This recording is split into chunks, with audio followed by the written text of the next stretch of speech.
Welcome back. Now, Nigeria has finally recovered about $311 million of stolen funds by former head of state General Sani Abacha from the United States and the island of Jersey. The federal government had in February said it was expecting the money, which is about the fourth tranche, to be returned to Nigeria in nearly 2 years. What the government said initially and has again reiterated is that the money would be used to finance three major critical developmental projects, which includes the Lagos-Ibadan Expressway, the Abuja-Kano Expressway, and the second Niger Bridge. To ensure transparent management of the returned assets, the Attorney General of the Federation, Abubakar Malami, said a project monitoring team would be established to oversee the implementation of the projects and report regularly on progress made to the public. All right, let's discuss this further now. I'm being joined on the program via Skype by Lanre Suraj, who is the chairman of the Network of Civil Society Against Corruption. Lanre, thank you very much for joining us on the program. It appears people do not have a clear understanding of these Abacha Loot, so to speak, because you hear people saying, look, thank God the money is coming at a time when the country needs so much money. But the truth is that this money has been designated for certain projects, right? You're very correct. You're very right. Thank you for having me, DEJI. I think there's the understanding that is very important is to note that the money has been coming in bits and it's also coming from different jurisdictions because the Abacha Loot went quite to a lot of number of countries and places. This particular one was actually recovered from Jersey, the island of Jersey. And also there are still others that are supposed to come from the UK and also from France that are connected with Abacha. But this is actually from Jersey and a number of other jurisdictions that the federal government has been working with different governments.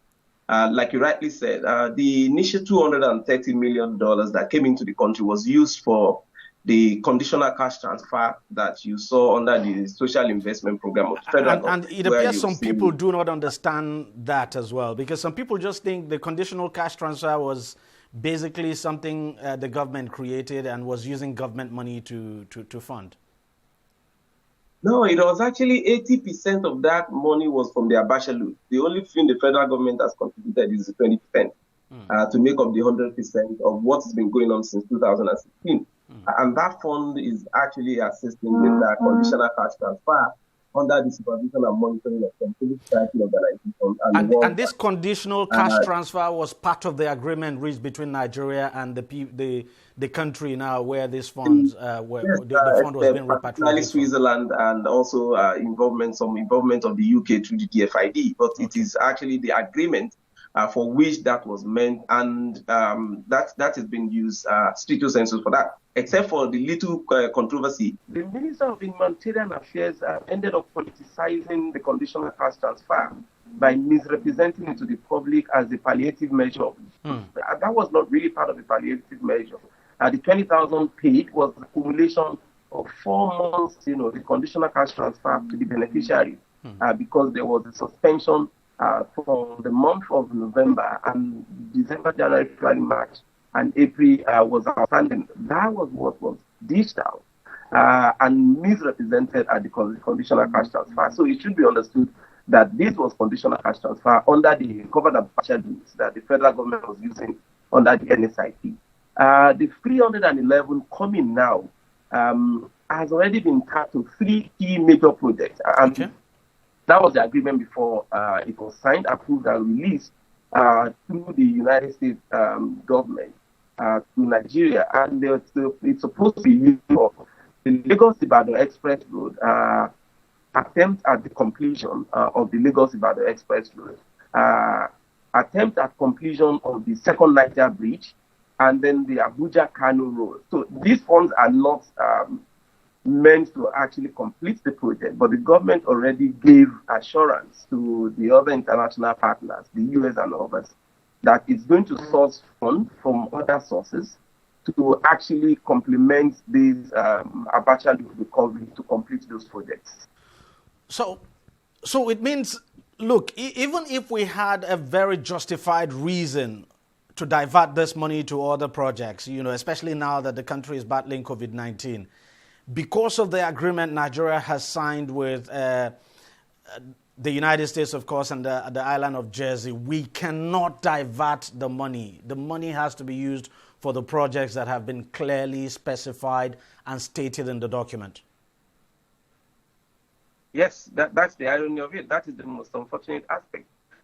It really does not actually accommodate this level of force majeure or emergency situation that can actually give justification for the country to quickly make more purposeful use of the fund than that implementation of those roads. And that is why you see the U.S. government was only just being kind of diplomatic by saying if the fund is looted, it will be refunded.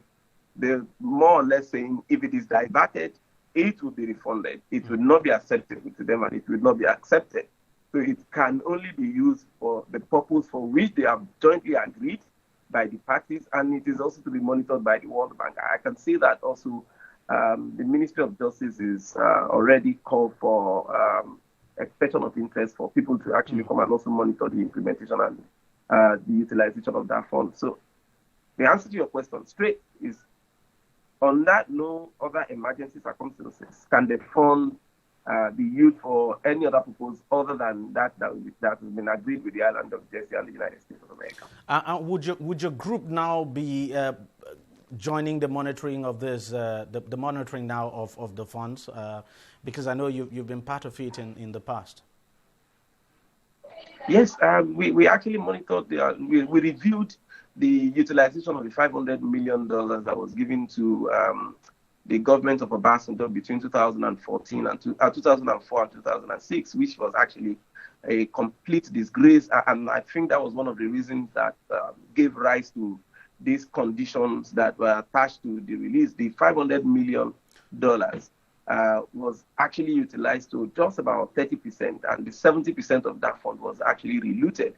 You don't mean it. Let me get this straight. You're saying a bulk of the money released way back, between as you said, way back 2004, 2006, relooted was actually relooted.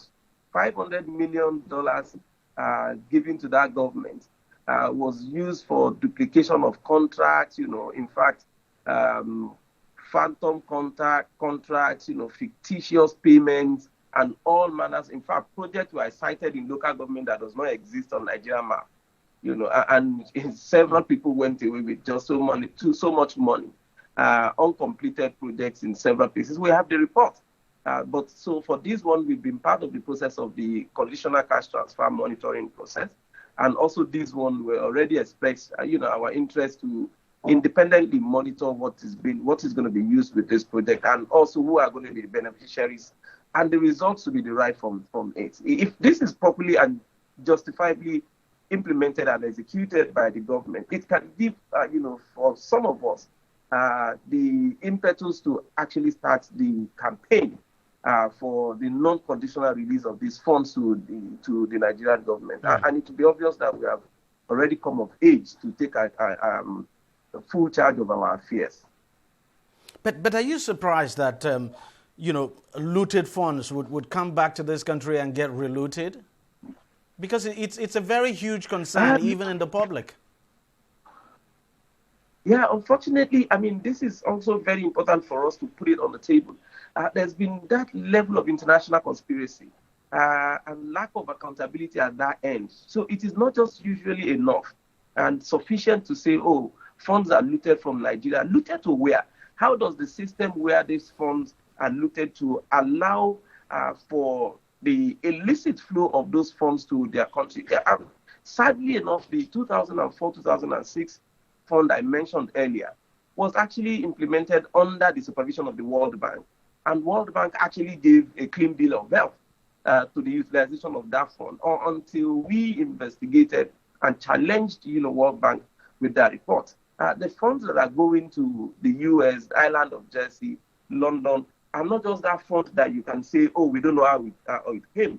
It functions within their own system. And it means that the system permits, the illicit entry of those funds to those countries. So it is very much possible And the fact that the funds are not usually domiciled here exposes the complicity and conspiracy of the international community, either the financial market or the estate market of those countries, to allow for illicit funds to be domiciled or invested within their system.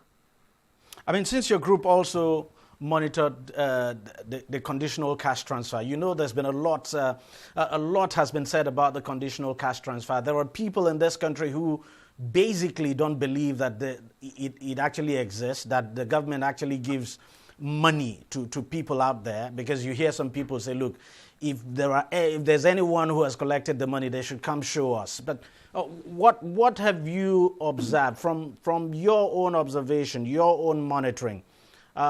Just let us into how the process works and how everything goes and how people get to receive money at the end of the day.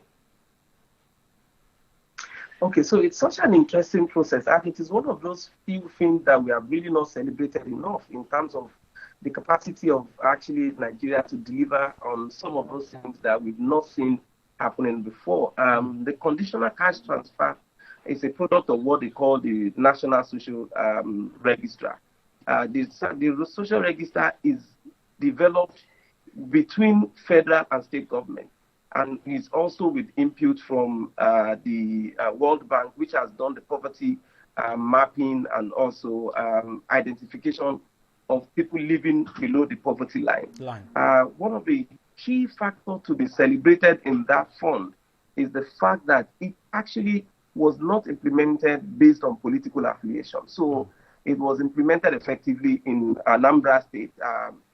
We're party to that process, where you can see that, even though Anambra was not a party under the ruling party at the federal, it was not controlled by the party at the center. It actually have effective implementation and participation in the fund. And when you look at some other PDP states, they're also doing the same thing.